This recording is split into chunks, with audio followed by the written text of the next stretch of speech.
उत्तर प्रदेश के आगामी विधानसभा चुनाव को मद्देनजर रखते हुए बहुजन समाज पार्टी की सुप्रीमो लगातार प्रदेश में एक्टिव हैं। जहां एक ओर बसपा की बैठकें चल रही हैं, वहीं दूसरी ही तरफ देखा जा रहा है कि जमीनी स्तर पर बहुजन समाज पार्टी के कार्यकर्ता नेता काम भी कर रहे हैं। और ऐसे में मायावती ने अब एक और बड़ा फैसला लिया है अपने भतीजे आकाश आनंद को लेकर। 2027 में विधानसभा चुनाव होंगे। विधानसभा चुनाव की तैयारियों में मायावती जुट चुकी हैं। ऐसे में अपने भतीजे आकाश आनंद को मैदान में उतारने का फैसला भी वह ले रही हैं। पार्टी के राष्ट्रीय संयोजक आकाश आनंद 10 अगस्त को अब हाथरस की सादाबाद विधानसभा सीट से पार्टी उम्मीदवार के नाम की घोषणा करेंगे और जनसभा को संबोधित कर चुनावी अभियान की शुरुआत करेंगे। बसपा की रणनीति जिलों में उम्मीदवारों की घोषणा के साथ आकाश आनंद की सभाएं कराने और पूरे प्रदेश को मथने की है। 2007 में पूर्व बहुमत की सरकार बनाने वाली बसपा उसके बाद से हर चुनाव में कमजोर प्रदर्शन कर रही।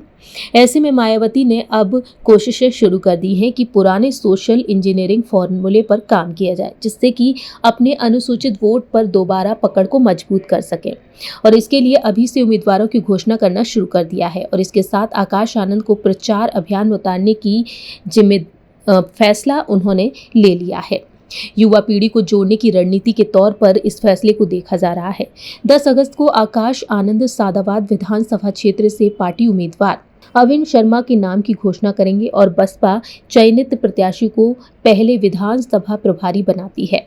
चुनाव की अधिसूचना जारी होने के बाद विधिवत चयनित प्रत्याशियों की सूची जारी करती है और पूर्व चुनाव के इस तरह पार्टी प्रत्याशियों के नाम की घोषणा मंडलीय कोऑर्डिनेटर के स्तर पर की जाती है। मालूम हो कि 25 अगस्त को जेवर में भी आकाश आनंद की जनसभा होगी।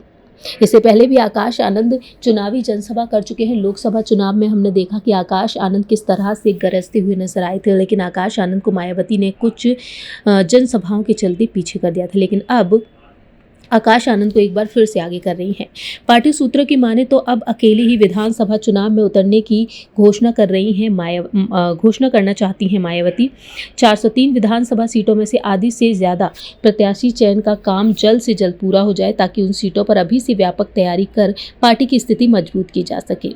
ऐसा होने पर भविष्य में दूसरी पार्टी से गठबंधन की संभावना बनती है, तो संबंधित सीटों पर मजबूती के साथ दावा किया जा सकता है। तो 15 प्रत्याशी अभी तय किए जा चुके हैं और स्थानीय स्तर पर घोषणा का कार्यक्रम तय किया जा रहा है। ऐसे में हर एक वोट बैंक को अपनी ओर खींचने के लिए मायावती कोशिशें कर रही हैं।